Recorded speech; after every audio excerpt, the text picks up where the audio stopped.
Bonsoir à toutes et à tous. Bienvenue à cette troisième conférence du cycle sur la question des modèles économiques et de notre capacité à agir sur eux. Alors cette conférence est un peu particulière pour moi parce qu'elle va parler du logement. Donc le logement, évidemment, c'est quelque chose qui nous concerne tous. C'est donc intéressant d'en parler, notamment bien la crise du logement, sous l'angle en fait, de la crise que je vais aborder. Et en même temps, c'est un sujet que je maîtrise moins bien que les autres, donc qui m'a demandé beaucoup plus de travail. Voilà, donc j'ai beaucoup travaillé, notamment pour trouver des données qui soient pertinentes, qui soient récentes et qui illustrent les paradoxes que je vais maintenant développer. Alors malheureusement, je ne vais pas pouvoir tout dire, j'avais prévu de dire plein de choses en plus, mais je dois me concentrer sur, voilà, sur la durée de la conférence, qui est d'un peu moins d'1 heure et demie. Si vous voulez, s'il nous reste 5 minutes, je pourrai aborder sous la forme de questions-réponses des questions que je n'ai pas pu traiter dans cette conférence. Alors, quand on parle de paradoxe du logement, eh bien, je voudrais commencer par illustrer certains faits. Donc, je vais montrer des faits qui sont apparemment paradoxaux. Ensuite, je vais parler de l'Île-de-France et de Paris. Parce que je pense que c'est très intéressant d'étudier ce cas qui est un cas très atypique mais aussi très important pour notre pays, qui est la situation du logement en région parisienne.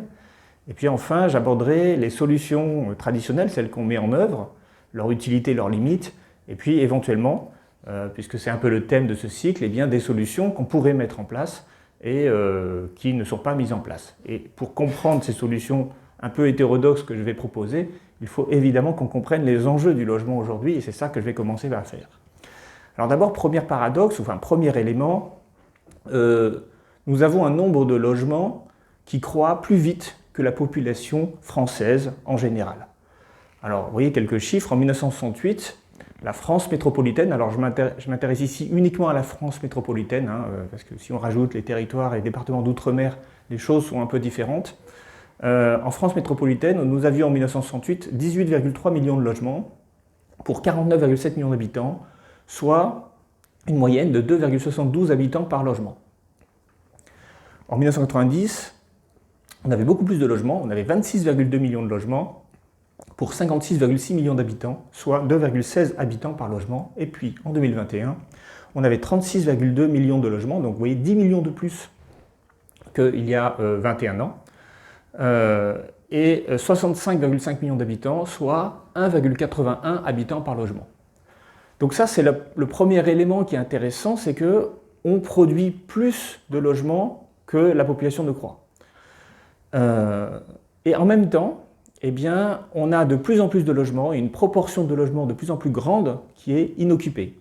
Alors quand on parle de logements inoccupés, on peut dire deux choses. D'abord des logements totalement inoccupés, vacants, c'est-à-dire qu'ils ne sont ni loués, ni utilisés en quoi que ce soit, ce n'est même pas des résidences secondaires. Très souvent, les logements vacants sont des logements en attente d'être vendus, par exemple, ou qui sont trop dégradés pour être utilisés en quoi que ce soit, ou en attente des rénovations, ou en attente d'une succession.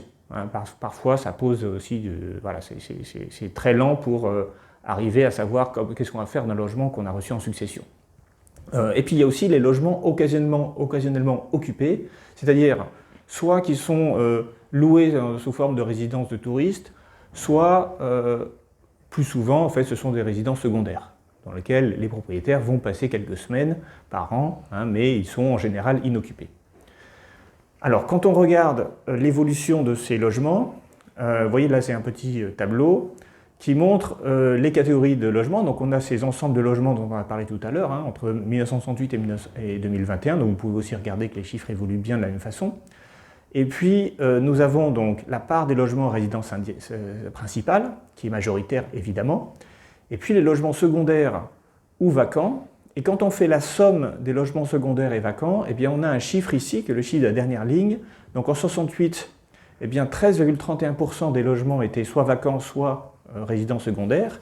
Et puis vous voyez que ce chiffre ne cesse d'augmenter. Alors il a beaucoup augmenté en 90, ensuite il a un peu baissé, mais globalement il a réaugmenté ensuite depuis 2010, puisqu'on est aujourd'hui à près de 18% en 2021 de logements en France qui sont soit vacants, soit sous forme de résidence secondaire. Alors l'un des éléments qui va beaucoup augmenter ce chiffre, c'est lorsqu'il y a une crise immobilière et qu'on ne peut plus vendre des logements, hein, le taux de vente baisse, et donc il y a forcément plus de logements vacants.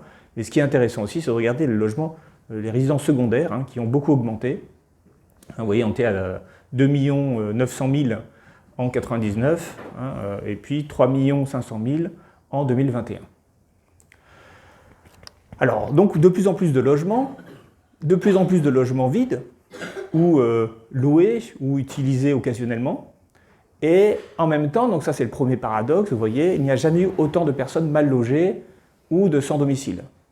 Alors là, j'ai pris le rapport de l'ex-fondation Abbé Pierre, qui s'appelle maintenant la Fondation pour le logement des défavorisés. Dans leur rapport pour 2023, voilà ce qu'ils disent. Hein, ils indiquent qu'il y a 330 000 personnes sans domicile fixe, et puis d'autres qui sont logées à l'hôtel, 25 000 personnes qui sont logées à l'hôtel, 100 000 personnes qui ont des habitations de fortune. Alors c'est quoi une habitation de fortune? Parfois, ils peuvent avoir des habitations qui ne sont pas en fait des formes de cabanes, des choses comme ça, ou qui sont des logements totalement insalubres. 650 000 quasiment personnes sont hébergées, contraints chez un tiers. Donc ils ont trouvé quelqu'un qui les héberge, mais en fait ça ne correspond pas à la situation que les deux souhaitent. Donc on a 1 million de personnes sans domicile en réalité. Et puis on a des personnes qui vivent dans des conditions très difficiles. Privation de confort, surpeuplement, hein, ça veut dire simplement, on n'a pas assez de chambres pour tous, donc tout le monde s'entasse dans les mêmes pièces. Et donc ça fait un total, hein, et puis on a aussi les gens du voyage qui ont des mauvaises conditions d'habitat, et au total, on a plus de 4,1 millions de personnes qui sont mal logées. Alors dans ce rapport, on va trouver notamment une indication d'évolution du nombre de personnes mal logées, et donc ils disent que les comparaisons sont difficiles à faire, ce qui est toujours, effectivement, c'est toujours compliqué. Puis trouver des chiffres hein, du mal logement, c'est difficile, hein, parce que d'abord aussi, il faut savoir que sur longue période, le mal logement ne se définit pas de la même façon. Hein, c'est toujours par rapport à une norme, et la norme, elle évolue. Mais quand on regarde simplement les sans domicile fixe, eh bien, le rapport de la Fondation pour le logement des défavorisés nous indique qu'il a doublé depuis 2012 et triplé depuis 2001. Donc ça veut dire que si on a 300 000 aujourd'hui, on n'était qu'à 100 000. Et ça, j'ai envie de dire, c'est une expérience qu'on peut faire quotidiennement. Hein, quand on va, même autour d'Angers, ici à Angers, on a beaucoup de sans domicile fixe. On le voit parce qu'ils ont souvent des tentes qui sont du côté de la Maine, mais ils peuvent être logés ailleurs. Et puis, si vous allez en région parisienne, vous verrez le nombre de sans domicile fixe est absolument effarant. Et ça a beaucoup augmenté depuis 20 ans. Hein, donc triplé depuis un peu plus de 20 ans. Et voilà, donc c'était un vrai problème. Donc vous voyez, on arrive sur un paradoxe, c'est qu'on n'a jamais eu autant de logements disponibles, jamais eu autant de logements vides, et en même temps, jamais eu autant de personnes mal logées ou sans logement du tout. Alors, autre phénomène, et là aussi il y a une forme de paradoxe, nous allons le voir, c'est que le prix du logement a beaucoup augmenté. Alors vous voyez ici, il a augmenté en deux phases hein, récemment, hein, sur les 25 dernières années. D'abord la phase des années 2000, où il a énormément progressé, hein, le prix du logement quasiment a doublé en 8 ans, avant la crise immobilière de 2008-2009. Il a ensuite baissé faiblement, puis il a re-augmenté. Donc il y a une phase de plateau de 2008, on va dire, jusqu'à 2018. Et puis après, il réaugmente, mais moins fortement que la première augmentation, jusqu'à atteindre un pic en 2022. 2022, c'est la fin du Covid, c'est aussi une période de faible croissance économique, et là, il y a les prix du logement qui baissent, mais vous voyez, dans la dernière période, ils augmentent. Alors, la raison pour laquelle les prix du logement évoluent comme ça, c'est d'une part en raison des taux d'intérêt, puisque le prix du logement est très dépendant du coût de l'emprunt, et les taux d'intérêt ont été faibles hein, dans cette période 2018-2020. En fait, voilà, ils ont été faibles dans toute cette période, mais ils ont participé à la hausse des prix ici. Par contre, le taux d'intérêt était faible aussi en 2001, 2002, 2003, mais après, ils étaient assez élevés et n'ont pas empêché une très forte hausse des prix immobiliers.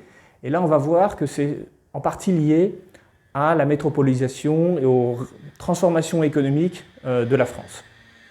Bon, évidemment, en période de crise, 2008 ou depuis 2022-2023, les prix de l'immobilier ont tendance à baisser, puisque bien sûr la tension c'est entre l'offre et la demande, et donc la demande dépend des revenus et des capacités d'emprunt des ménages. Alors là j'ai parlé des coûts à l'achat, mais il faut aussi regarder sur longue période le coût du logement pour les locataires. Et là aussi on voit une très forte hausse de la part du logement dans la consommation des ménages. Alors ça c'est un graphique de l'INSEE et qui montre qu'en 1986, eh bien, la consommation, la part dans la dépense de consommation des ménages, la part du logement était d'environ 20%. Aujourd'hui, vous voyez, on est à 27%, alors que beaucoup d'autres dépenses contraintes, comme l'alimentation, les transports, ont plutôt baissé. La santé et l'éducation, elle, a augmenté, mais beaucoup plus faiblement. Alors, on va mettre dans le logement, bien sûr, les loyers. Alors, les loyers, évidemment, ça ne concerne que les locataires, mais l'INSEE inclut les loyers imputés des propriétaires. Ça permet d'avoir, parce que quand on fait la moyenne, si on a moins de la moitié de la population qui est locataire, du coup ça va faire très peu la part des loyers dans les dépenses de consommation des ménages, donc ça va être minoré. Donc pour éviter cet effet, eh bien on fait comme si les propriétaires se payaient eux-mêmes un loyer et recevaient le loyer en termes de revenus, de manière à comptabiliser aussi les loyers imputés. Mais on va mettre aussi derrière, évidemment, le coût de l'énergie, le coût de l'assurance, toutes les dépenses liées au logement. Et globalement, vous voyez, ça monte. Alors, vous voyez, c'est pour ça que la très forte hausse ici de 2022, elle est en grande partie liée à l'énergie, au coût de l'énergie, qui a beaucoup augmenté, et donc fait augmenter ici très fortement le prix du loyer, puis ensuite ça a rebaissé. Donc voilà, on peut expliquer cette pique non pas par une évolution des loyers, mais par une évolution du prix de l'énergie. Alors, bon, maintenant il faut essayer de comprendre ces paradoxes, et notamment comprendre le premier paradoxe qu'on a soulevé, c'est pourquoi est-ce qu'on a besoin de plus en plus de logements pour une population qui augmente finalement moins vite que le nombre de logements. Pourquoi est-ce que le fait qu'on ait de plus en plus de logements disponibles va pas être contradictoire avec une baisse des prix, parce qu'on pourrait se dire, s'il y a de plus en plus de logements, il devrait y avoir une baisse des prix du logement, mais c'est au contraire une hausse des prix de logement qu'on constate. Et donc on voit que globalement, la construction de nouveaux logements, la disponibilité de nouveaux logements croît plus vite que la population. Alors, pour essayer de comprendre ce paradoxe, il faut regarder la structure des ménages. C'est-à-dire qu'en fait, les ménages la taille des ménages baisse. Le ménage en économie, c'est une unité de consommation, donc en fait, c'est le nombre de personnes qui habitent dans le même logement, c'est ça un ménage. Donc ça peut être un couple, ça peut être un célibataire, ça peut être une famille, tout ça sont des ménages en fait. Et donc ce qu'on constate, c'est qu'il y a des raisons démographiques à la baisse de la taille des ménages. Et la baisse de la taille des ménages va entraîner mécaniquement une hausse de la demande de logement qui n'est pas uniquement explicable par la hausse de la population. Alors pourquoi la taille des ménages baisse? Pour plusieurs raisons. D'abord parce qu'il y a un vieillissement de la population. Et oui, parce que quand les enfants sont grands, eh bien, on se retrouve avec un ménage réduit. Et d'ailleurs, en général, les personnes âgées, lorsque leurs enfants partent, eh bien, elles vont rester dans le même logement, donc le logement va être surdimensionné par rapport à leurs besoins. Donc ça va aussi agir comme une pression, comme une pression sur les prix de l'immobilier, puisqu'on va avoir beaucoup de mètres carrés qui seront occupés que par deux ou une seule personne. Autre phénomène qui va réduire la taille des ménages, le nombre de divorces. En fait, il y a aujourd'hui beaucoup plus de gens qui sont célibataires qu'il n'y avait il y a 30 ou 40 ans. Donc c'est soit parce qu'ils ont divorcé, soit parce qu'ils ne sont pas mariés ou qu'ils se sont mis en couple mais sans habiter ensemble, ça existe aussi. Et donc ces nouveaux modes de vie, ils expliquent aussi une baisse moyenne de la taille du ménage. Et puis enfin, dernier élément, la baisse de la natalité, de la fécondité. Si on fait moins d'enfants, eh bien forcément, on a moins de personnes qui vivent dans son ménage.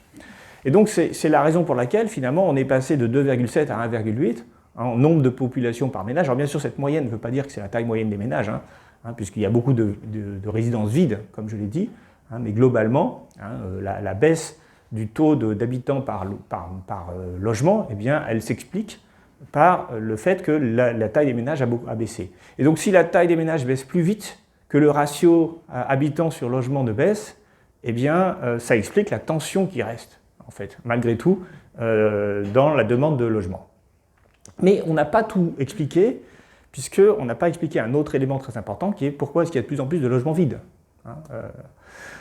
Alors, une autre réflexion qui peut expliquer l'augmentation des logements vacants, notamment, c'est la réorganisation économique de la France qui a conduit à un phénomène de la métropolisation. Alors le phénomène de la métropolisation, c'est quelque chose qu'on va voir à partir des années 80-90, c'est-à-dire qu'il va être concomitant à la mondialisation et qui va engendrer une forme de concentration des activités économiques dans les grandes métropoles. Alors par exemple, en Pays de la Loire, la grande métropole, c'est pas Angers, c'est Nantes. Hein, c'est Bordeaux, c'est Rennes, et bien sûr, c'est Paris et les grandes capitales mondiales. D'ailleurs, on va voir qu'entre Paris et les autres métropoles françaises, il y a un gouffre. Hein, on n'est pas du tout sur le même type de métropole en termes de taille de population, en termes d'attractivité. Alors cette métropolisation, elle est due à quoi? Pourquoi je fais le lien avec la mondialisation? Parce que la mondialisation, elle entraîne une désindustrialisation. Et ça, on peut le voir dans les chiffres, hein, la baisse très forte de la population active qui travaille dans l'industrie manufacturière en France. On était à quasiment 30% dans les années 70 de population active qui travaille dans l'industrie manufacturière. On est aujourd'hui à 12%, voire 10%, ça dépend comment on compte. Hein, donc on a quasiment divisé par 3 le nombre d'ouvriers, de gens qui travaillent dans l'industrie manufacturière. Or, les usines, eh bien, elles sont en général localisées dans les campagnes. Et donc, quand on perd des usines, on perd de la population dans les petites villes, dans les petites et moyennes villes, qui ne sont pas dans les métropoles. Troisième élément, eh bien, c'est la perte des emplois agricoles. Et ça, j'en ai parlé dans la conférence de la semaine dernière. Quand on a moins d'emplois agricoles, on a moins d'emplois dans les zones rurales, hein, et donc dans les petites villes et les villages. Et donc, tous ces emplois perdus, ça pousse bien les gens, hein, quand les exploitations agricoles font faillite et que les agriculteurs, eh bien, ou les enfants d'agriculteurs ne veulent plus reprendre la ferme de leurs parents, eh bien sûr, il faut qu'ils aillent dans les métropoles. Donc en fait, les métropoles sont à la fois des pôles d'attractivité qui attirent la population et qui accentuent la demande de logement dans ces grandes zones urbaines, et en même temps, il y a toute une partie du territoire français qui se dépeuple et dans lesquels on va retrouver donc des logements, mais qui ne seront pas demandés par les gens. Donc ça, c'est encore un paradoxe de la crise du logement, c'est qu'en fait, il y a plein de logements disponibles, mais qui sont dans des endroits où personne ne veut vraiment aller, où personne ne peut vraiment s'installer. Et donc, du coup, ça explique en partie la hausse des logements vacants. Parfois, ces logements vacants dans les campagnes vont être transformés en résidences de touristes. Alors c'est bien, ça va donner un peu d'activité, mais ça ne va pas donner de la population résidente sur place. Un autre élément qu'il faut indiquer, c'est la population étudiante. Ça, ce n'est pas forcément toujours perçu, mais depuis les années 80, on a eu une multiplication par 3 de la population étudiante. Et ça, où vont les étudiants? Ils vont très majoritairement dans des universités qui sont situées toutes dans les métropoles, dans les grandes villes, on va dire. Et donc, comme ils vont s'installer dans les grandes villes, il faut qu'ils trouvent des logements étudiants. Donc du coup, ça crée une pression à la hausse sur les loyers. Et puis, en trouvant du logement, très souvent, ils vont commencer à s'habituer dans la ville où ils font leurs études, et puis ils vont vouloir rester dans cette ville. Et donc là aussi, ça va faire une demande de logement supplémentaire dans ces métropoles universitaires.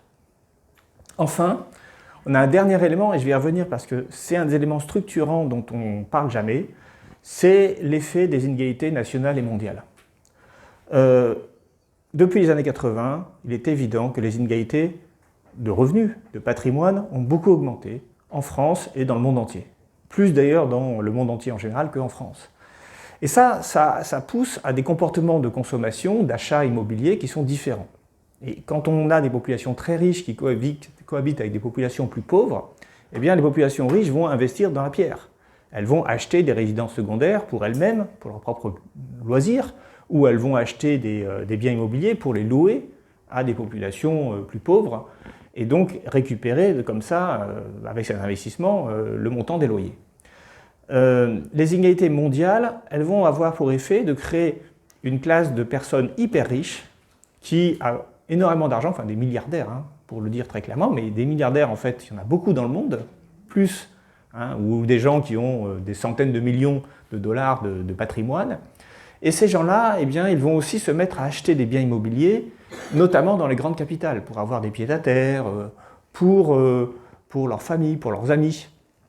Et donc on va avoir, là aussi, du fait des fortes hausses des inégalités internationales, on va avoir un achat de biens immobiliers par cette classe d'hyper riches qui va posséder parfois des dizaines de propriétés immobilières dans de très nombreux pays. Et ça, évidemment, ça va avoir un effet sur la hausse des prix de l'immobilier, mais ça va avoir aussi un effet sur le taux de vacances des biens immobiliers ou le taux de résidence secondaire des biens qui sont à disposition. Alors, pour vous montrer les éléments de cette réflexion, eh bien, je vous montre ici le graphique de l'évolution des étudiants dans l'enseignement supérieur de 1980 à 2024. Vous voyez, en 1980, on était un peu plus de 1 million, et puis en 2024, on est à 3 millions d'étudiants. Donc on a eu une très forte hausse entre les années 80 et 2000. Alors oui, ici, on n'a pas... Ça, ce sont des chiffres sur des dizaines d'années, ensuite, c'est des chiffres par an. Donc la pente de la courbe, en fait, continue d'augmenter fortement, mais l'échelle de temps est tirée. J'aurais dû vérifier ça avant de vous montrer ce graphique.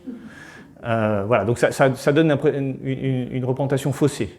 Mais ce qui m'intéresse, c'est la multiplication par 3, quasiment par 3, 2,5, 2,7 de nombre d'étudiants. Et bien ça, évidemment, tous ces étudiants ils se retrouvent dans les grandes villes universitaires. Et donc forcément, ils vont faire croître les prix de l'immobilier dans ces grandes villes. Alors notamment à Angers, pour prendre un exemple que vous connaissez très bien. Ici, c'est un autre graphique qui montre ici la répartition des logements vacants en France. Alors, je parlerai après, il y a deux graphiques, un sur le logement vacant et un sur les résidences secondaires, parce que ce n'est pas du tout la même logique.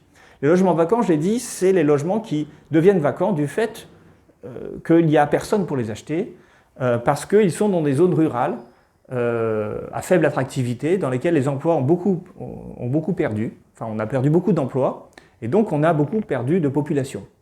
Et vous voyez, ce n'est pas étonnant que ces territoires, ces départements où il y a le plus de logements vacants, eh bien, ce sont les territoires du centre de la France, dans ce qu'on appelle la diagonale du vide, ici, du Massif central. C'est très clairement une conséquence de la métropolisation dont j'ai parlé tout à l'heure, qui explique qu'il y a des territoires où il y a beaucoup de logements disponibles, mais il y a peu de demandes, peu d'habitants dans ces territoires qui voient leur population en général régresser. Maintenant, si on regarde les résidences secondaires, c'est très très différent. Parce que c'est plus du tout les mêmes choses. Alors on a quelques territoires ici, la Creuse je crois, où il y a à la fois des résidences secondaires et des logements vacants, mais la plupart du temps, vous voyez, c'est sur les littoraux, dans les Alpes ici. Donc ces résidences secondaires sont plutôt dans des lieux touristiques et pas tellement dans le nord-est de la France par exemple. Mais elles sont aussi, et je vais y revenir tout à l'heure parce que c'est très intéressant, beaucoup à Paris. Paris, c'est une des zones où il y a le plus de taux de logements vacants et de résidences secondaires en France. Et ça va être aussi un mystère qu'il va falloir un peu éclaircir. Mais au-delà de Paris, on a tous ces littoraux qui sont les endroits avec des fortes résidences secondaires, la Bretagne évidemment, la Côte d'Azur, etc. Alors, je vous ai fait un panorama de la France. Je voudrais maintenant qu'on s'intéresse un peu plus en détail au cas de Paris et de la région parisienne.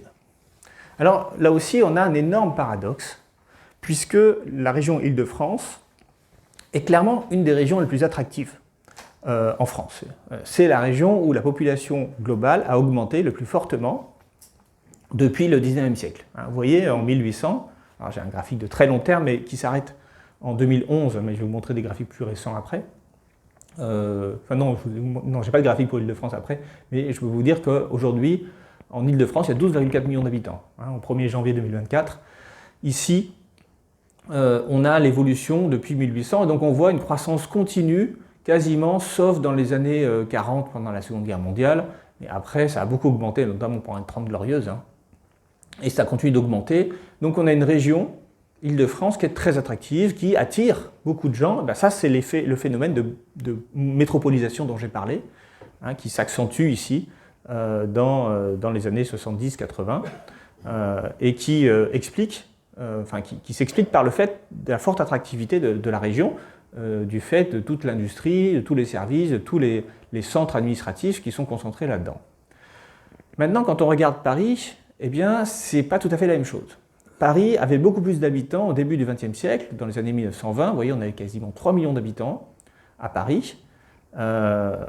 Et puis aujourd'hui, on a pratiquement 2 millions, on a perdu quasiment 1 million d'habitants, on a 2,09 millions d'habitants au 1er janvier 2024. Si on fait un focus sur la période la plus récente, voilà le graphique qu'on a. Donc on a effectivement une croissance forte du nombre de la population parisienne dans les années 2000, et puis après 2008, 2009, vous voyez, il y a un plateau, et puis une chute forte de la population parisienne. Cette chute aujourd'hui, elle est estimée à 12 200 habitants par an. Donc il y a 12 200 personnes qui partent de Paris. Et ça, c'est un solde migratoire négatif de Paris. Et ça, quand même, c'est un paradoxe.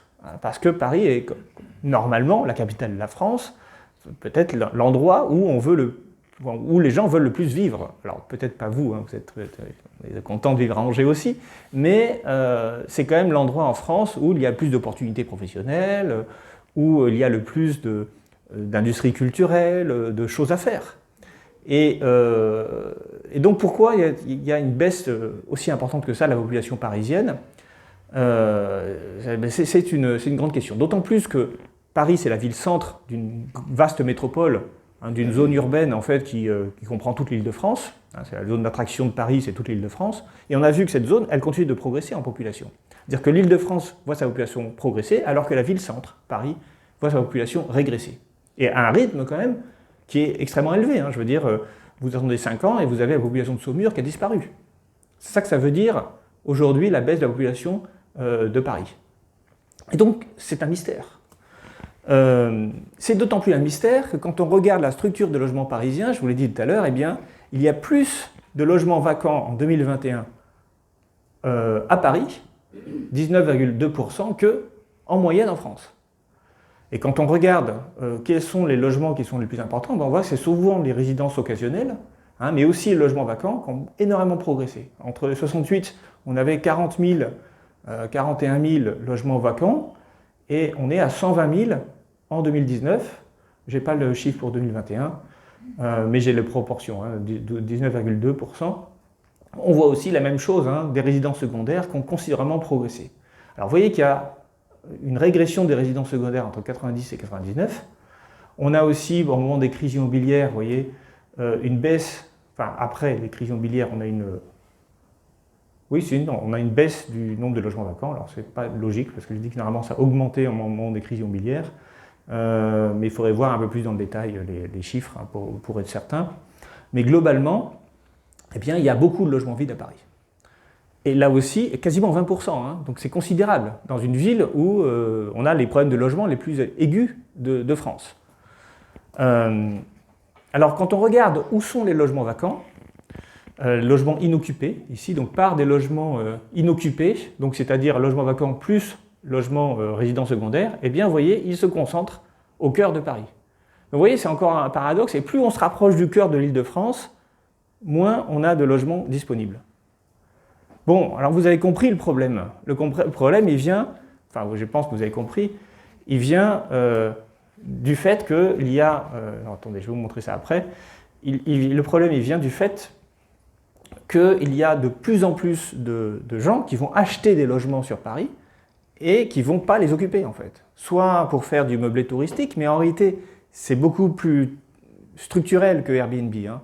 On parle beaucoup aujourd'hui des locations touristiques dans des régions comme Paris, mais en fait, ça a commencé bien avant. Si je reprends le tableau de tout à l'heure, hein, ici, vous voyez que la part des résidences secondaires, elle commence, voilà, après 99, hein, ça augmente. Donc c'est pas Airbnb, c'est beaucoup plus récent. Et l'augmentation du nombre de logements inoccupés à Paris est beaucoup plus... comment dire, une histoire beaucoup plus longue que simplement l'effet Airbnb. Donc, la conséquence de ça, c'est une pyramide des âges parisienne qui est tout à fait bizarre. Et je dis en sapin de Noël. Alors, sapin de Noël, vous voyez, parce que en fait, nous avons très peu d'enfants sur Paris, population scolaire très très faible. Nous avons beaucoup de jeunes, de population entre 20 et 30 ans, et puis beaucoup moins de population après 30 ans, et on a une population de plus de 60 ans qui est plus élevée que la moyenne en France. Alors c'est difficile ici à comparer. Alors vous voyez ici, c'est les projections pour 2040, mais ça n'a aucune importance, ce qui m'intéresse, c'est les chiffres actuels. C'est assez bizarre comme pyramide des âges. Et donc, ben voilà, du coup, qu'est-ce qu'on regarde, qu'est-ce qu'on constate à Paris? Eh bien, c'est un taux de population active qui est beaucoup plus faible que la moyenne nationale. Et c'est aussi paradoxal, parce que Paris est quand même le centre économique de la France, et donc on pourrait s'attendre à ce que le centre économique de la France ait le taux de population active le plus élevé en France, mais en réalité c'est l'inverse. C'est l'un des endroits en France, le département en France, où la population active est le plus faible. D'une part parce qu'il y a beaucoup de plus de 60 ans, donc de retraités à Paris, par rapport à la moyenne nationale, et surtout, on l'a vu, c'était très clair dans la pyramide des âges de tout à l'heure, on a beaucoup plus d'étudiants, beaucoup plus de jeunes, et les étudiants sont en général pas des populations actives. Alors, les jeunes peuvent être population active, bien sûr, mais si on parle des 18-24 ans, on va dire, il y a beaucoup de personnes qui sont étudiants, donc qui ne sont pas population active, et puis les 25-30 ans, eux, ils sont souvent en population active, et ils sont jeunes, et ils restent en général, je l'ai dit, souvent on reste dans la ville où on a fait ses études, donc ils vont rester à Paris. Mais ils vont partir après 30 ans. Et pourquoi ils vont partir après 30 ans? Eh bien parce que voilà, ils vont vouloir faire des enfants et qu'ils ne peuvent pas faire des enfants à Paris, à cause justement des prix de l'immobilier. Autre élément qu'on a vu, et autre paradoxe, c'est qu'il y a peu de population active à Paris parce qu'il y a beaucoup de logements inoccupés et beaucoup de résidences secondaires. C'est au niveau des territoires, des départements touristiques. Donc c'est vrai que Paris est un département touristique, mais vous voyez que le problème est que c'est aussi un lieu d'activité économique, et plus on se rapproche du centre-ville de Paris, moins on a de logements habités. Plus on a de logements qui vont être utilisés comme location touristique, ou qui vont être utilisés quelques semaines par an par les propriétaires qui ne veulent même pas louer le logement, qui veulent juste pouvoir y venir de temps en temps quand ils vont sur Paris. Bon, conséquence aussi de cette démographie, je l'ai dit tout à l'heure, un effondrement de la population en âge scolaire. Alors, là, il suffit de faire une petite recherche sur Internet, et puis on va voir les débats forts aujourd'hui des Parisiens, parce qu'on va fermer quasiment 200 classes d'écoles primaires et maternelles à Paris. Alors, on va aussi en ouvrir quelques-unes, hein, mais globalement, comme il n'y a plus d'enfants, ben on ferme de plus en plus de classes. Donc on a aussi une ville qui se dépeuple de sa jeunesse et de ses enfants. Là, c'est un article, je crois que j'ai trouvé sur le site de BFM, hein, 175 fermetures pour 38 ouvertures, et puis on a rajouté à ça 14 fermetures de classes en plus. Donc fermeture de classe parfois, souvent, fermeture d'école parfois, hein, puisque là aussi, s'il n'y a plus de classe, il n'y a plus d'école au bout d'un moment. Bon, ça c'est lié au fait qu'il n'y a plus d'enfants. Et pourquoi il n'y a plus d'enfants? On comprend bien, c'est parce que les prix de l'immobilier, ils ont explosé depuis le début des années 2000. Alors je vous ai montré tout à l'heure l'évolution du prix de l'immobilier à l'échelle de la France. Donc on a vu que ça avait quand même doublé entre 2000 et 2007, et puis ensuite ça avait encore un peu augmenté depuis 2015. Mais quand on regarde les chiffres de Paris, ça c'est les chiffres de notaires, c'est eux qui nous indiquent en général l'évolution des prix de l'immobilier, eh bien on était à 2740 € du mètre carré en 2000, et on est à 10 000 €. En fait, aujourd'hui, on est à 12 000 € dans le centre de Paris du mètre carré. Donc on a une multiplication par 3, des prix de l'immobilier à Paris. Donc évidemment, ça explique le fait que pour les personnes qui veulent avoir des enfants, eh bien, ils ne peuvent pas avoir des enfants à Paris. Alors, quelques indications sur les prix du logement à Paris. D'abord, il faut regarder les prix du loyer. Alors, quand on regarde le prix du loyer, donc ça aussi j'ai dû faire la recherche pour savoir combien c'était, alors c'est difficile à trouver, combien c'était le prix du loyer en 90. Alors, pour trouver ce chiffre, je suis allé lire un article du Monde de 91 qui disait qu'en 90, le prix moyen à location était de 67 francs au mètre carré. Alors évidemment, 67 francs, c'est plus tout ce que ça veut dire. Et puis en plus, c'était il y a longtemps, donc il faut tenir compte de l'inflation. Donc si on prend en compte l'inflation et qu'on convertit en euros, eh bien en 90, le prix moyen du mètre carré à location est 18,16 €. Alors c'est beaucoup plus cher qu'à Angers aujourd'hui, mais c'était déjà Paris, quoi. En 2024, donc 24 ans plus tard, là c'est plus facile à trouver comme chiffre, on a un prix moyen au mètre carré qui est de 25,7 €. Ça veut dire que globalement, donc là aussi, ça c'est des euros 2024 dans les deux cas, donc on a une comparaison hors inflation, et on constate que la hausse des loyers a été de 41,5%. Alors ce qui veut dire que les loyers ont moins augmenté que le prix à l'achat de l'immobilier. Et ça aussi, c'est un paradoxe. Alors pourquoi, comment est-ce qu'on le comprend? On comprend parce qu'en fait, il y a toute une stratégie d'achat des biens immobiliers qui n'est pas un achat de rentabilité et d'acheter des biens immobiliers en vue de les louer. Et c'est la raison pour laquelle beaucoup de logements sont vides. C'est qu'on ne les achète pas pour les louer, on les achète pour les garder sans forcément chercher à les louer.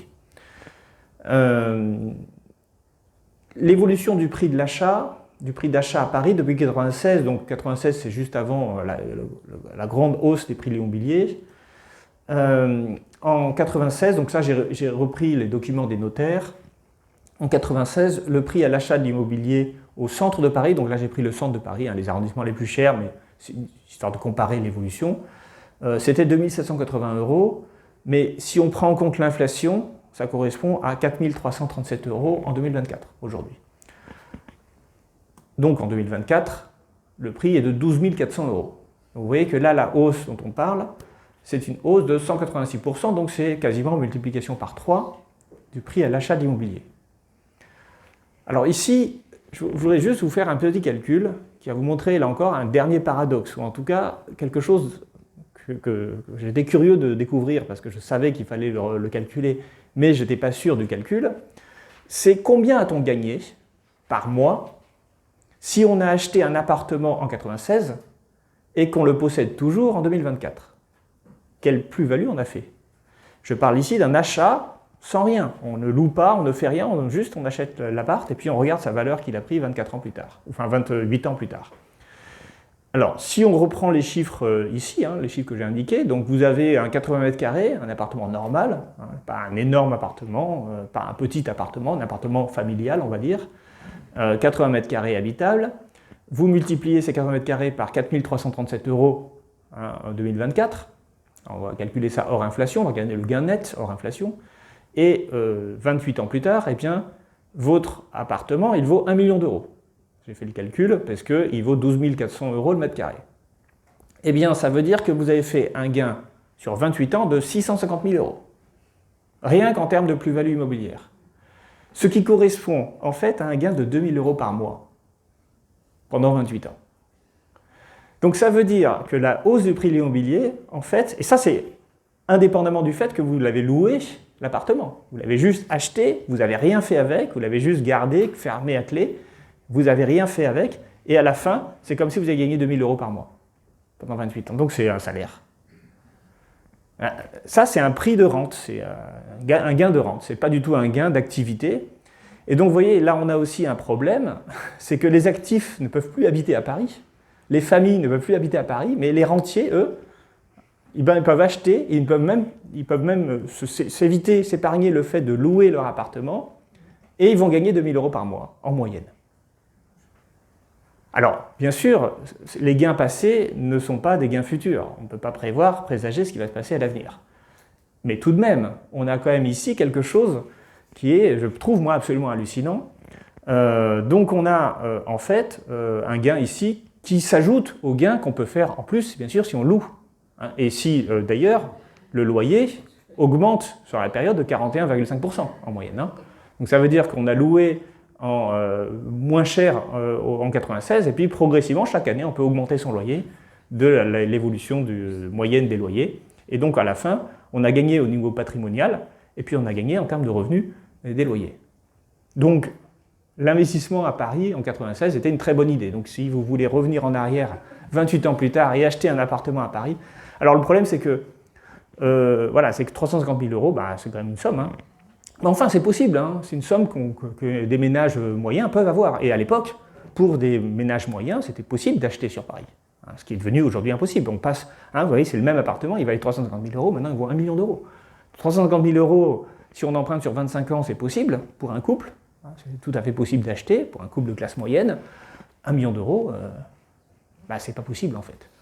Et c'est ça la conséquence de cette hausse des loyers à Paris.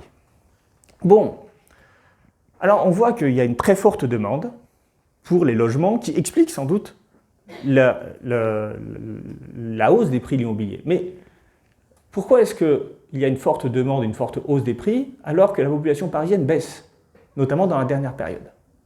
Comment c'est possible? Et comment c'est possible qu'en économie, on puisse avoir moins d'habitants, donc on pourrait penser moins de demandes pour l'immobilier, et en même temps, des prix qui explosent.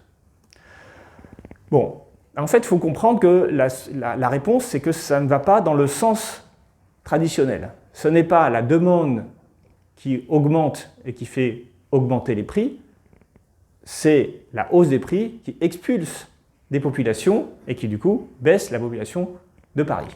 C'est-à-dire que ce qu'on constate en termes de baisse de la population parisienne, c'est la conséquence de la hausse des logements, et ce n'est pas la relation inverse où la hausse de la population engendrerait une hausse des prix de l'immobilier. Est-ce que vous voyez un peu le mécanisme? Et en fait, c'est un mécanisme qui est, là aussi, qui n'est pas naturel en économie. En économie, on dit, quand il y a beaucoup de gens qui demandent un produit, eh bien, le prix de ce produit va augmenter. Ici, on a de moins en moins de population parisienne, et donc on pourrait se dire, puisqu'il y a moins de population, il doit y avoir moins de demandes de logement, ce qui est logique a priori, mais les prix augmentent. Et bien, en fait, c'est parce qu'il faut raisonner à l'inverse, il faut dire c'est parce que les prix augmentent que la population disparaît. Mais alors, du coup, ça pose un problème, c'est-à-dire, mais qui achète les appartements parisiens, du coup? Eh bien, justement, c'est là où on revient à la question des inégalités dont j'ai parlé. Il y a deux types de populations qui peuvent acheter les appartements parisiens, les populations âgées, qui, elles, ont acheté des appartements en 96. Vous voyez, parce qu'évidemment, ce n'est plus les jeunes qui vont pu acheter ces appartements dans les années 90. C'est-à-dire qu'il y a eu toute une période à l'époque, dans les années 80-90, où les prix du logement à Paris étaient tout à fait abordables, donc les classes moyennes pouvaient les acheter, mais aujourd'hui elles sont âgées, ces classes moyennes. Mais du coup, elles peuvent tout à fait revendre leur appartement très cher et puis en racheter d'autres. Et puis il y a les résidents internationaux, c'est-à-dire cette classe d'hyper riches qui est milliardaire et pour qui le fait de payer 1 million d'euros un appartement de 80 mètres carrés, ça n'est pas un problème. Et même elles vont acheter plusieurs appartements dans plusieurs grandes capitales, parce que quand on a 1 milliard d'euros, vous voyez, on peut acheter 1000 appartements à 1 million d'euros. C'est ça que ça veut dire, 1 milliard d'euros. Parfois, on ne se rend pas compte de ce que c'est. Donc, ça veut dire qu'on n'a aucun problème pour acheter des appartements dans toutes les grandes villes du monde. Et ça, c'est à la fois un bon calcul économique, parce qu'on l'a vu, comme les prix de l'immobilier ne cessent de croître, eh bien, on est sûr de gagner finalement beaucoup d'argent grâce à ça. Et en même temps, c'est assez confortable de pouvoir y passer quelques semaines tous les ans, Paris étant, comme vous le savez, une ville très valorisée par les gens du monde entier. C'est la ville de l'amour, c'est la ville de la Tour Eiffel, du musée du Louvre. Voilà, on peut aller visiter Versailles, etc.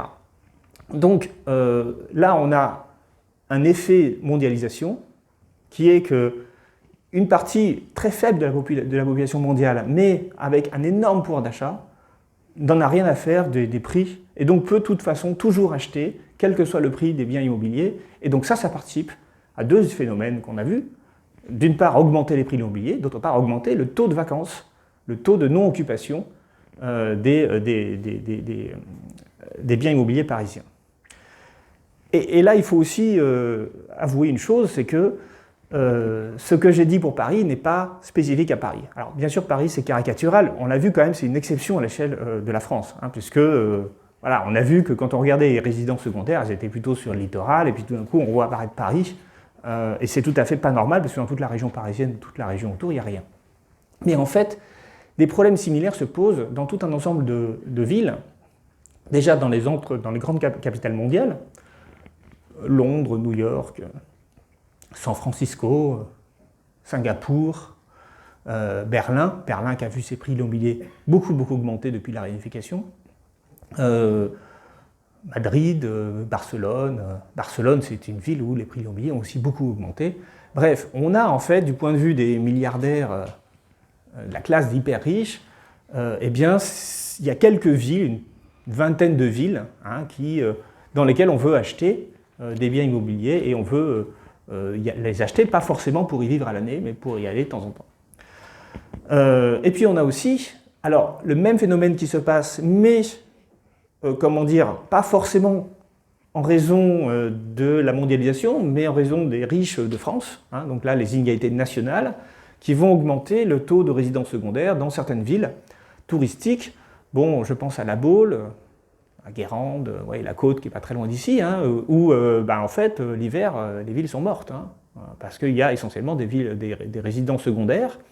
Cannes, Nice, alors Cannes, Saint-Tropez, c'est aussi des villes où on va voir des hyper riches acheter aussi des appartements, parce que la Côte d'Azur est connue mondialement, mais on va aussi avoir d'autres populations françaises qui vont acheter aussi des appartements, Deauville, Biarritz, voilà, et puis il y en a beaucoup d'autres, je ne les connais pas forcément toutes, hein, mais toutes ces villes eh bien, vont avoir leur prix de l'immobilier qui va beaucoup augmenter à cause de la pression exercée par des personnes qui veulent acheter des résidences secondaires. Dans les métropoles régionales, Nantes, Rennes, Montpellier, Marseille, etc., on a aussi un phénomène similaire, mais lui qui va être à l'échelle locale. C'est-à-dire que là, ça va être l'effet de la métropolisation.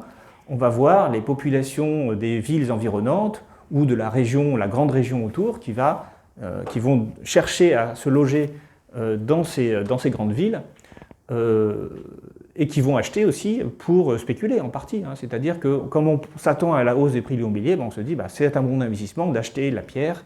Donc on peut louer aux étudiants, parce que c'est des villes où il y a beaucoup d'étudiants. On peut aussi le louer pour, le garder pour des Airbnb ou d'autres choses.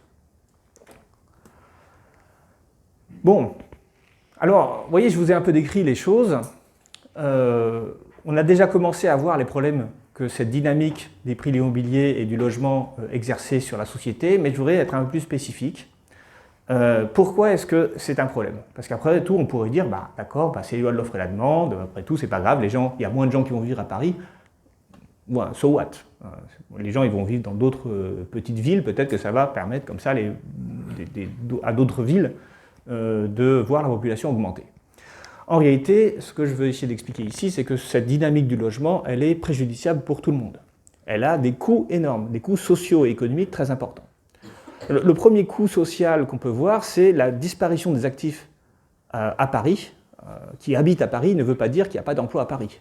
Les emplois continuent d'être importants à Paris, notamment parce qu'il y a toutes les administrations centrales, tous les médias, tout un ensemble évidemment d'entreprises qui ont leurs sièges sociaux à Paris ou proches de Paris, quartier de la Défense par exemple, mais beaucoup d'autres endroits. Hein. Autour de toutes les gares parisiennes, il y a des grands immeubles de bureaux, Montparnasse, etc., dans lesquels il y a beaucoup d'actifs.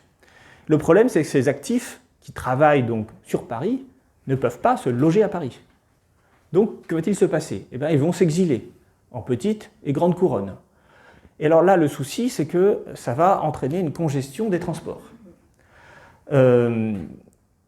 Beaucoup de gens s'interrogent pour savoir pourquoi est-ce que le métro est toujours bondé. En fait, pourquoi il est beaucoup plus bondé maintenant alors qu'on n'a pas arrêté de créer de nouvelles lignes depuis 20 ou 30 ans? En fait, c'est lié à ces phénomènes-là. C'est-à-dire qu'en fait, à Paris, les gens n'habitent pas là où ils travaillent. Donc, ils habitent parfois très loin. Et ce phénomène étant devenu tellement important qu'on a changé la politique tarifaire de la RATP. Je ne sais pas si vous êtes au courant, si vous êtes allé à Paris récemment, mais maintenant, le ticket de métro, c'est 2 €, mais sans zone. C'est-à-dire que vous pouvez vous déplacer partout. Alors, évidemment, quand nous, Angevins, on va à Paris, c'est pas pour se déplacer en banlieue, c'est pour aller à Paris, quoi. Donc on ne comprend pas, on a l'impression, évidemment, on nous fait un peu les poches, ça c'est sûr. Hein. Mais en fait, ça correspond à un besoin des franciliens, parce qu'aujourd'hui, il y a de plus en plus de gens qui travaillent à Paris qui en fait viennent de banlieues, de grandes banlieues, qui prennent les trains de banlieue, qui prennent les RER, et donc, pour eux, le tarif unique est un grand pas en avant. Donc quand on avait des gens qui travaillaient près de là où ils habitaient, on pouvait avoir une tarification par zone. Puisque finalement, quand on était en banlieue, on travaillait en banlieue, quand on est à Paris, on travaillait à Paris. Bon, avec cette expulsion des Parisiens, en fait, les Parisiens, ils sont pas juste expulsés très loin, ils sont en fait partis en petite ou grande couronne.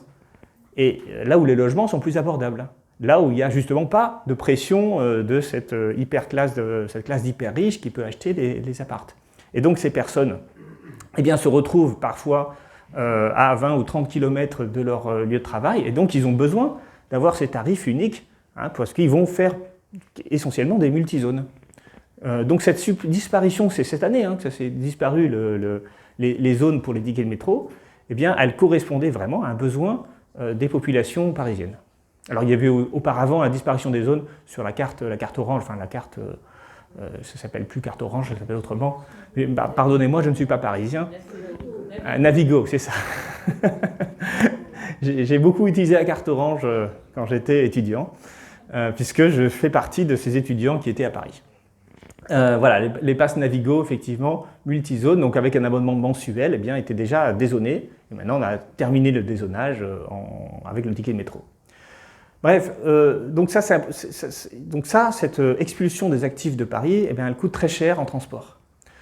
Elle coûte très cher en développement d'infrastructures de transport. On parle du Grand Paris. Hein. Le Grand Paris, c'est quoi? C'est essentiellement des nouvelles lignes de métro qui coûtent très cher, et qu'on n'arrive d'ailleurs pas trop à financer, hein. Donc ça prend du retard. Ça, c'est la conséquence, hein, de cette polarisation parisienne avec des logements vides au cœur de Paris et puis des populations qui veulent avoir des familles et qui habitent de plus en plus loin de là où elles travaillent. Donc l'exil des familles, il s'explique simplement du fait que, et ça il suffit de faire le calcul, c'est assez simple, hein, je vous ai parlé du 80 mètres carrés. Donc 80 mètres carrés, c'est un logement avec 3-4 pièces. Ça dépend de la taille des pièces, mais en gros, si on a un salon, ça fait 2-3 chambres. Bon, si on va avoir 2 enfants, c'est le minimum. Si on a un 80 mètres carrés, qui vaut 1 million, alors là j'ai pris le centre de Paris, on peut trouver peut-être à 700 000, 800 000 euros. Mais 700 000, 800 000 euros, si vous êtes un cadre supérieur, vous vous êtes payé 3 500 euros net, vous pouvez faire le calcul, vous n'y arrivez pas. Donc ça veut dire que vous êtes obligé de vous exiler si vous voulez des enfants, ou alors vous ne faites pas d'enfants. Et ça explique d'ailleurs la décroissance démographique également, hein, les coûts de logement. Donc ça c'est à l'échelle française, la décroissance démographique, mais à l'échelle parisienne, il y a aussi une contrainte très forte. Donc soit on a des enfants mais il faut qu'on parte de Paris, soit on n'a pas d'enfants et on reste à Paris. Et donc ça pose évidemment un problème, puisque ça va expliquer la disparition des écoles sur Paris, mais ça va aussi entraîner des coûts sociaux très importants. Déjà, moins d'enfants, ça veut dire quand même, c'est un problème, hein, pas seulement pour nos systèmes de retraite, mais pour la survie même de la société. Et puis, c'est très frustrant pour les populations actives qui travaillent, qui en plus ont des enfants. Enfin, il faut voir qu'on parle ici de trentenaires, hein, essentiellement, donc des trentenaires qui ont en général une carrière à mener, qui sont des cadres, qui travaillent donc beaucoup, et qui veulent avoir des enfants, et qui ne peuvent pas avoir des enfants sans quitter Paris. Et donc, augmenter encore leur temps de transport. Il faut voir qu'on a des gens qui vont passer 1 heure par jour au minimum, plutôt même 1 heure et demie à 2 heures, à 3 heures par jour en minimum de transport, qui vont s'occuper de leurs enfants et qui en plus vont gérer leur carrière. C'est ça aujourd'hui la vie d'un couple qui habite en Ile-de-France et qui travaille à Paris. Donc, alors ici, vous n'êtes pas des journalistes parisiens, mais j'enregistre cette vidéo, je la mettrai sur YouTube. Je pense qu'il y a beaucoup de gens qui se reconnaîtront, parce que, imaginez, hein, voilà, c'est la vie des journalistes de Paris qui veulent avoir des enfants, et sauf s'ils gagnent très très très bien leur vie, qui sont des grands éditorialistes, qui font beaucoup d'émissions à la télé, en général, eh bien, ils gagnent bien leur vie par rapport au salaire qu'on a à Angers ou ailleurs, mais ils ne peuvent pas se loger, ils ne peuvent pas avoir d'enfants. Voilà. Ou alors, il faut qu'ils fassent 2 heures à 3 heures de transport par jour, et donc c'est une contrainte encore plus forte. Alors, autre phénomène, c'est le logement social. Parce qu'évidemment, cette tension, hein, évidemment, alors la chose qui peut se passer, c'est le cas par exemple des enseignants-chercheurs. Hein. Vous êtes enseignant-chercheur à Paris, vous êtes enseignant tout simplement de secondaire à Paris. Moi j'ai mes collègues enseignants-chercheurs, vous ne pouvez pas vous loger. Donc comment vous faites? Vous faites une demande de logement social. Alors quand vous êtes fonctionnaire, vous êtes un peu prioritaire, donc vous arrivez parfois à avoir des logements sociaux. Mais si on en donne aux fonctionnaires qui travaillent en région parisienne, eh bien de fait il n'y en a plus pour les autres. Et aujourd'hui, hein, il y a une saturation complète du système de logement social en région parisienne, puisqu'on a 837 000 dossiers en attente. Voilà, c'est vous dire la taille de la queue. On ne parle pas de 837 000 personnes, on parle des 837 000 dossiers. Donc les dossiers, c'est des familles, c'est des couples, c'est pas que des célibataires. Donc on a plus d'1 million de personnes qui attendent un logement social et qui savent qu'ils ne l'auront jamais. Puisqu'en réalité, il n'y en a qu'1 sur 10 qui finit par l'avoir, après avoir en général beaucoup attendu. On n'a que 1,4 million de logements sociaux dans toute l'Île-de-France. Hein, je parle ici de l'Île-de-France. Bon, alors enfin, dernier problème. La mobilité géographique. Aujourd'hui, on a 57,7% des ménages qui sont propriétaires de leur logement. Ça peut poser un problème en termes de mobilité géographique. La mobilité géographique, c'est nécessaire dans une économie mondialisée. On peut assez facilement perdre son emploi, il faut qu'on en trouve un autre. Malheureusement, l'emploi qu'on peut trouver, il n'est pas forcément dans la région où on habite. Alors, si on n'avait pas un problème de marché de l'immobilier, c'est-à-dire que si on avait beaucoup de logements vacants disponibles à la vente et des prix peu chers, on pourrait assez facilement vendre son logement et puis en racheter un autre, surtout si les prix sont à peu près uniformes à l'échelle du pays, où du coup, ça pose aucun problème, puisqu'on vend son logement au même prix qu'on achète le suivant. Évidemment, quand vous avez un système territorial avec des prix de logement qui vont de 1 à 2, 1 à 3, eh bien si vous êtes dans une région où le prix de logement est faible et que vous vendez votre logement, vous ne pouvez pas acheter dans une région plus dynamique où les prix de logement sont plus élevés. Et ça, on estime, les économistes disent, ça c'est un coût social très important. C'est un coût social important parce que ça veut dire que parfois il peut y avoir des emplois disponibles dans des régions, des personnes qui pourraient occuper ces emplois dans une autre région, mais qui, parce qu'elles sont propriétaires de leur logement et qu'elles ont du mal à vendre et surtout du mal à acheter le logement dans la région où il y a des emplois, eh bien elles renoncent à l'emploi. Alors c'est encore pire quand, et c'est une réalité anthropologique, quand on vit en couple. Parce que quand on vit en couple, eh bien nous on a perdu notre boulot, mais la personne avec qui on est, elle peut encore avoir son boulot, donc comment fait-on? Et donc c'est parfois très compliqué, en raison du fait qu'on est propriétaire de son logement et qu'on a des habitudes, qu'on vit en couple, qu'on a des enfants éventuellement, évidemment ça pose problème pour la mobilité géographique. D'autant plus que les 40-49 ans, alors j'ai pris cette tranche d'âge parce que je la trouve très intéressante, c'est la tranche d'âge où en général on a des enfants, où on a une carrière qui est à peu près au milieu de sa carrière. Et donc là, si on est licencié, en fait on n'est pas du tout mobile. On a des enfants, on est propriétaire de son logement, et on perd son emploi, on ne va pas aller chercher un emploi à 300 km. C'est pas possible. Donc du coup, il n'y a pas de mobilité géographique. Bon, alors voilà, je vous ai fait un peu un panorama, et je voudrais dans les 20 minutes qui me restent, je vais essayer de ne pas être trop long pour qu'on puisse aborder la question-réponse, des solutions pour répondre à la crise du logement.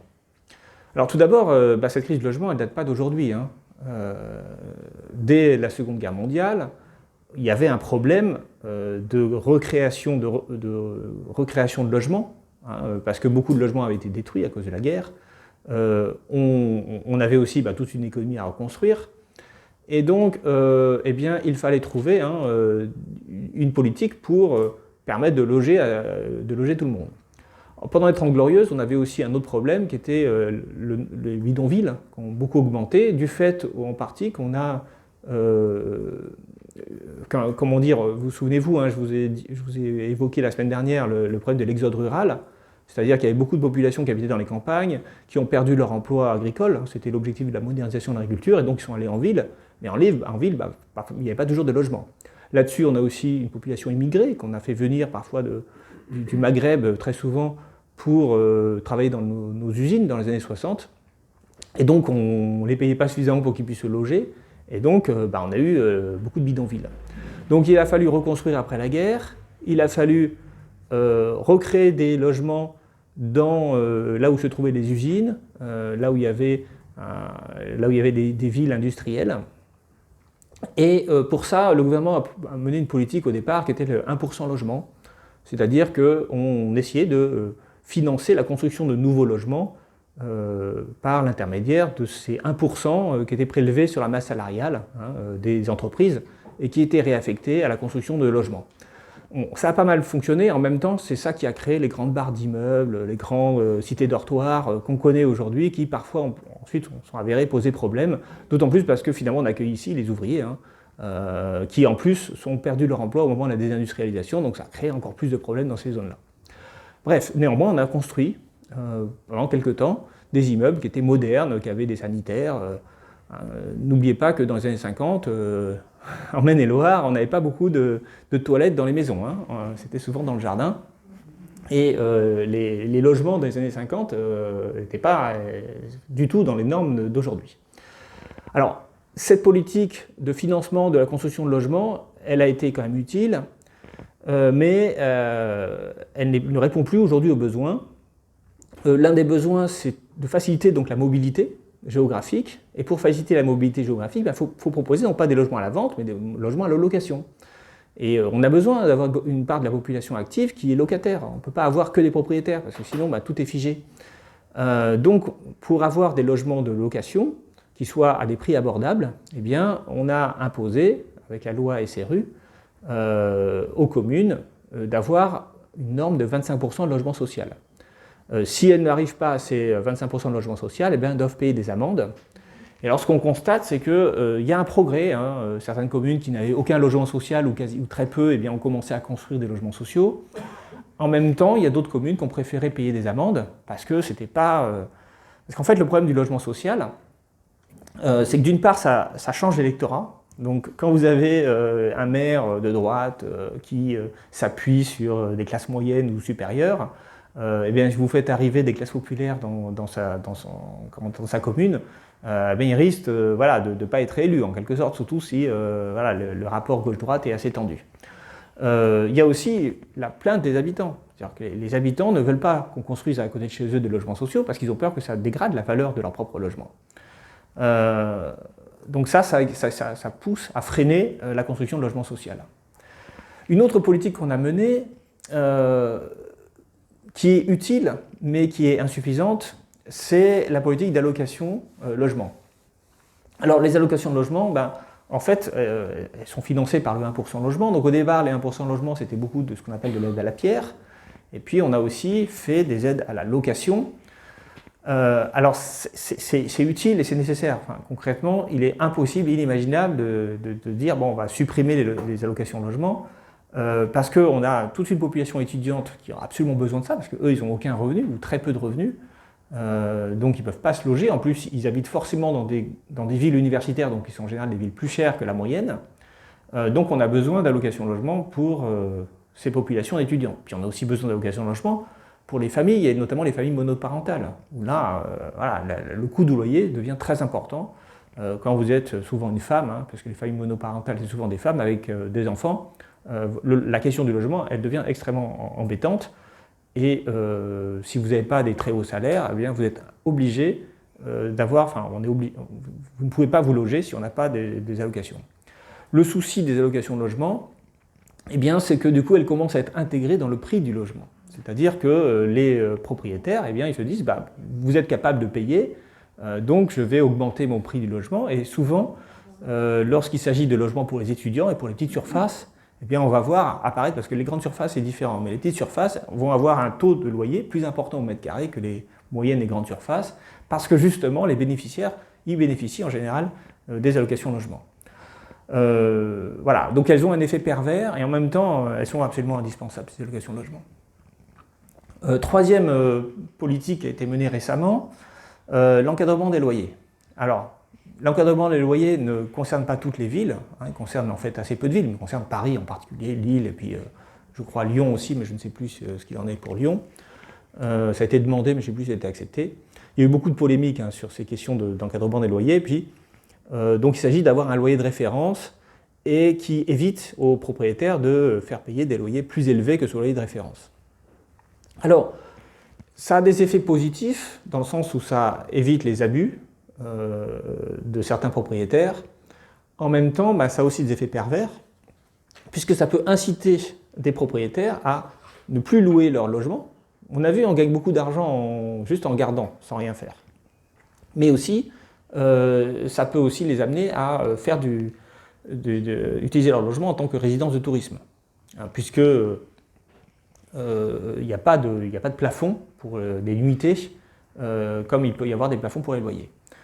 Le dernier élément, c'est ça peut inciter, ça peut détruire des projets de construction de logements, puisque beaucoup d'investisseurs qui font construire des logements sont des gens qui veulent louer ensuite, et donc comme le prix de la construction, le coût de la construction augmente, eh bien si les loyers sont plafonnés, on risque de ne plus être rentable à construire de nouveaux logements. Donc ça veut dire que cette politique d'encadrement des loyers, pour éviter des effets pervers, il faut qu'elle soit adossée aussi à une politique active de construction, pour qu'on ait une offre de logement qui continue d'augmenter, même si les investisseurs privés sont plus réticents. Il faut aussi qu'on ait un contrôle des locations touristiques. Je crois d'ailleurs que c'est ça, voilà. C'est d'autres points. Donc il faut intensifier la lutte contre les locations touristiques, parce que ces locations touristiques, eh bien, elles privent, d'abord elles privent de chiffre d'affaires les hôtels. Donc les hôtels, ils ont accès à une activité économique, et donc ils ont moins de nuitées. Aujourd'hui, on voit une baisse du nombre de nuitées hôtelières au profit de ces résidences touristiques, ces Airbnb et autres. Le souci, c'est que ça baisse l'activité des hôtels, donc c'est pas très bon pour l'activité économique, et en même temps, eh bien, ça prive des personnes de logement, puisque de fait, les locations touristiques ne s'adressent pas aux populations actives, aux résidents, ça s'adresse aux non-résidents. Donc il est normal et légitime de vouloir limiter le nombre de locations touristiques. C'est ce qu'essaye de faire la mairie de Paris, ça fait partie aussi des lois qui sont discutées régulièrement pour encadrer, ou en tout cas pour faire en sorte que les locations touristiques n'aient pas, que les personnes qui mettent leur logement en location touristique ne soient pas avantagées sur ceux qui mettent leur logement en location traditionnelle. Alors, au-delà de ça, il y a aussi, à mon avis, des éléments nécessaires de réflexion sur l'urbanisme. La question du logement, elle est indissociable de la question de l'urbanisme. Alors l'urbanisme, vous comprenez ce que ça veut dire, c'est l'aménagement de la ville. En fait, on a eu tendance parfois à vouloir trop concentrer les villes, ce qu'on appelle les aménités urbaines, c'est-à-dire les espaces de socialisation, les espaces culturels, les lieux de vie au centre-ville. Alors Angers est assez caricatural de ce point de vue-là, je veux dire tout est au centre-ville, intramuros, et puis après on a les logements. Donc sur une ville comme Angers, ça va, parce que globalement, on peut assez facilement faire l'aller-retour. On n'a pas 2 heures de transport pour aller des quartiers périphériques d'Angers au centre-ville. Mais pour une ville comme Paris, qui en fait, il faut comprendre que Paris, c'est le centre-ville de toute l'agglomération parisienne, qui va jusqu'au fin fond de l'Île-de-France, en fait. C'est-à-dire qu'en fait, la ville de Paris n'existe pas. On a une agglomération urbaine centrée autour de Paris, mais dans lesquelles il y a toute l'activité économique est organisée en dehors de Paris. En gros, Paris a besoin des villes autour pour exister. Le souci, c'est quand on concentre toutes les aménités urbaines à Paris intramuros, c'est-à-dire toutes les administrations, tous les musées, toutes les activités, c'est là qu'on va se retrouver avec ces congestions de transport. Et c'est là qu'on va se retrouver aussi avec cette forte concentration des meublés touristiques ou des résidences secondaires dans ce tout petit périmètre. Et c'est ça aussi qui pose problème. Donc si on veut faciliter le fait que les gens habitent à côté de là où ils travaillent, eh bien il faut aussi avoir des zones d'activité et des aménités en dehors de Paris. Et ça, c'est une politique de déconcentration, finalement, qui n'est pas toujours menée, ou en tout cas pas suffisamment. Moi, avant, je pensais que le siège de l'Île-de-France n'était pas à Paris. Je me disais, l'Île-de-France n'est pas Paris, donc le conseil régional, peut-être, est sans doute en banlieue. Mais en fait, non. Le conseil régional, il est au cœur de Paris. En fait, tout est au cœur de Paris, à Paris. Et donc, le souci, c'est que, évidemment, si on n'a rien qui est autour de Paris, si on a tout concentré dans un même petit coin, parce que Paris c'est une toute petite ville en fait en termes d'espace, eh bien non seulement on va avoir beaucoup d'immeubles de bureaux, donc moins de logements, parce que les mètres carrés seront utilisés pour les administrations, pour les entreprises, etc., donc pas pour les personnes qui logent, et en même temps on va organiser ces flux de transport et cette congestion. Donc il faut penser l'urbanisme un peu à l'échelle de la ville en essayant de créer des quartiers qui vivent de manière autonome, qui ne soient pas tous dépendants du centre-ville. Donc voilà, c'est ça que je voulais dire tout à l'heure, réorganiser les centres d'activité dans différents lieux de la métropole, plutôt que de tous les concentrer au centre. Il faut aussi déconcentrer à l'échelle du territoire français. L'un des éléments qui explique la très forte hausse des prix de l'immobilier dans toutes les métropoles de France, c'est parce que les campagnes autour se sont vidées. Et là, il y a un effet quand même sur lequel, à mon avis, on a une capacité d'agir. Plutôt là aussi que de vouloir mettre des nouvelles usines, des nouvelles entreprises ou des sièges sociaux toujours aux mêmes endroits, peut-être qu'on pourrait aussi commencer à développer des activités économiques et autres dans les petites et moyennes villes qui ont été les premières victimes de la désindustrialisation et de la perte d'emploi dans les campagnes. Donc cette revitalisation économique des petites et moyennes villes, eh bien, elle jouerait très clairement en faveur de la baisse des prix des loyers dans les métropoles. Et puis, tous ces logements inoccupés et vacants dans cette grande diagonale du vide pourraient à nouveau être utilisés. Parfois, c'est des très bons logements. Alors, la dernière chose que je voudrais dire, et puis comme ça je m'arrêterai là, c'est de réfléchir à des solutions peut-être un peu plus hétérodoxes. Bon, on a vu qu'il y avait une hausse des prix des biens immobiliers qui sont la conséquence finalement d'une absence de limite dans le pouvoir d'achat de certaines populations qui peuvent sans aucun souci acheter plein d'appartements et du coup, de fait, expulser les classes moyennes, voire même les classes supérieures, les cadres supérieurs, de là où elles voudraient vivre. Alors, le problème, c'est que organiser un contrôle des achats des résidences secondaires, parce que c'est plutôt ça que je vais dire, et organiser la baisse des prix de l'immobilier, eh bien, c'est pas très populaire. C'est pas très populaire parce que, tout à l'heure, on l'a vu, 57,7% des Français sont propriétaires de leur logement. Enfin, 57,7% des ménages habitent dans le logement qu'elles possèdent. Et elles adorent regarder les prix immobiliers monter. Parce que plus les prix de l'immobilier montent, plus son patrimoine, la valeur de son patrimoine augmente. Si on commence à mener une politique qui vise à faire baisser les prix de l'immobilier, eh bien, on va faire baisser le patrimoine de ces populations, qui sont majoritaires. Et ça, et qui ont en plus beaucoup d'influence, parce que ce sont évidemment les personnes les plus riches, et donc les plus influentes, qui possèdent ces biens immobiliers. Donc, il y a là aussi une contradiction. On sait que cette hausse extraordinairement importante des prix de l'immobilier dans les grandes métropoles, et en particulier à Paris, est préjudiciable pour tout le monde. On sait que ça limite la mobilité du travail, on sait que ça crée des rentes extrêmement importantes chez certaines populations, on sait que ça congestionne les transports, on sait que ça coûte très cher à tout le monde pour tout. Et y compris même, si vous voulez, des gens qui fassent le ménage dans votre siège social qui est à Paris, eh bien, ces gens-là, que vous voulez payer comme des femmes de ménage, eh bien, elles vont devoir faire 2 heures de transport pour venir. Parce qu'aujourd'hui, c'est ça le problème. C'est-à-dire qu'on a besoin dans toute ville, on ne peut pas avoir une ville avec que des cadres. On a aussi besoin d'ouvriers, d'employés, de personnel peu qualifié. Mais le souci, c'est que si on ne veut pas les loger, du coup, voilà, ça crée des tensions pour réussir à trouver des personnes qui sont prêtes à faire le ménage dans les sièges sociaux des entreprises qui se situent à Paris. Donc c'est mauvais pour tout le monde en fait, c'est prix exorbitants dans les grandes métropoles et à Paris. Mais il faut faire baisser les prix de l'immobilier, et faire baisser les prix de l'immobilier, c'est pas très électoralement rentable, puisque ça va en fait aller à l'encontre des intérêts d'une majorité de la population. Bon, alors comment peut-on faire ? Déjà, peut-être que l'une des manières aussi de dire, c'est qu'on va plutôt s'attaquer non pas à l'ensemble des propriétaires, mais à ceux qui sont cette classe d'hyper riches, qui est une classe mondiale, qui peuvent très facilement acheter partout en France, et notamment dans les arrondissements du centre de Paris. Et là, on est déjà sur une population qui déjà ne vote pas, et d'autre part est beaucoup plus restreinte. Et donc, il faudrait être capable plutôt de s'attaquer à ces populations-là. Alors, cette population-là, elle est étrangère en partie, mais je l'ai dit aussi, elle est aussi nationale, puisqu'on peut avoir des personnes riches qui achètent à La Baule, qui sont françaises, ou à Nice, ou dans d'autres métropoles régionales.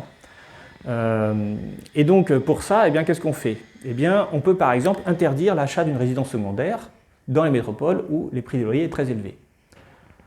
On sait les endroits où les prix du loyer sont très élevés. Je veux dire, on a des zones qui sont tendues, qui sont considérées comme tendues, dont les prix sont très élevés par rapport à la moyenne française. Et aujourd'hui, il n'y a en fait aucune limite à l'achat de résidences secondaires. On peut permettre l'achat de résidences principales, bien sûr. Mais le fait que quelqu'un puisse dire, eh bien, écoutez, moi j'ai de l'argent, je peux payer 1 million d'euros pour acheter ce 80 mètres carrés au centre de Paris, mais je n'irai jamais, ça c'est quand même un problème, c'est pas qu'un problème, c'est pas une liberté individuelle en fait, c'est un problème collectif. Et dans ce cas, eh bien, il faut interdire ce genre de pratique. Et donc, il faut dire que dans ces régions du centre de Paris, où il y a énormément de logements vacants, en plus ça détruit la qualité de la vie, c'est-à-dire qu'on a plein d'infrastructures pour les résidents, des boulangeries, des choses comme ça, mais en fait il n'y a plus personne, des écoles, on a tout ça qui est au cœur de Paris, mais qui ne sert plus à personne, puisque les boulangeries, voilà, elles ne peuvent plus vendre s'il n'y a plus d'habitants, quoi. Et les écoles, elles ne peuvent plus servir s'il n'y a plus d'enfants.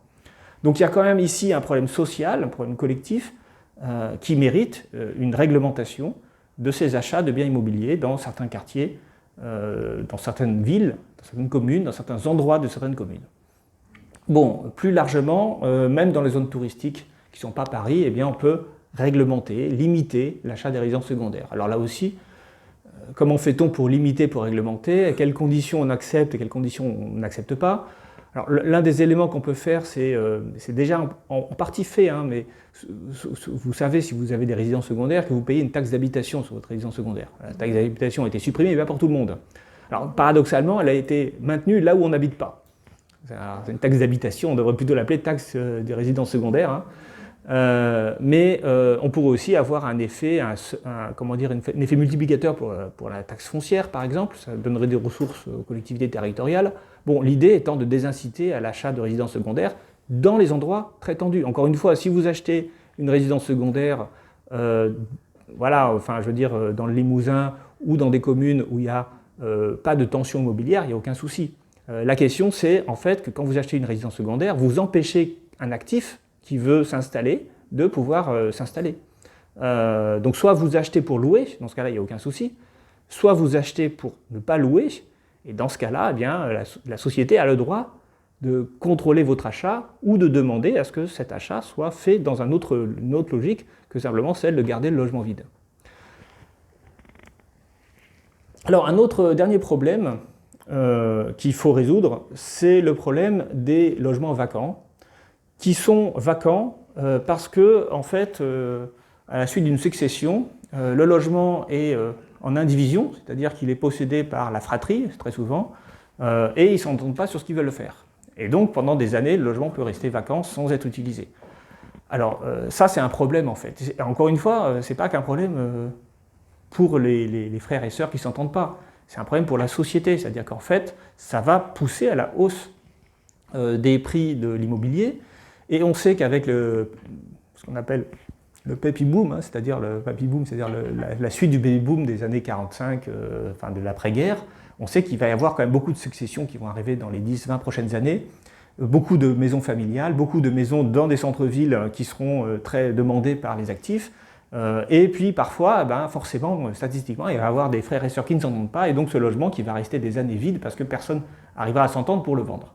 Bon, je pense qu'il faut que dans la loi, on facilite, on oblige même, en cas de désaccord entre les enfants, au bout d'un certain moment, eh bien, que ce logement soit vendu, soit remis sur le marché. Et puis voilà, puis comme ça, les gens partagent les revenus les enfants partagent les revenus de la vente de cet appartement ou cette maison. Mais on ne peut pas comme ça laisser un logement immobilier dans un centre très attractif qui est nécessaire pour des actifs ou pour des familles, l'interdire de le mettre disponible pour les gens. Voilà, donc c'est des choses qu'on pourrait faire, qui, comme je l'ai dit, ne sont pas forcément populaires, mais qui, à mon avis, sont nécessaires pour résoudre cette crise, parce que, de fait, on a quand même un problème. Je vous rappelle les chiffres qu'on a vus tout à l'heure, on a de plus en plus de logements, mais malheureusement de plus en plus de logements vides, de logements non occupés par des personnes, notamment des actifs, et ça coûte à la société en termes d'infrastructures, en termes de vie même dans certaines communes, dans certains quartiers de certaines communes. Voilà, j'en ai terminé.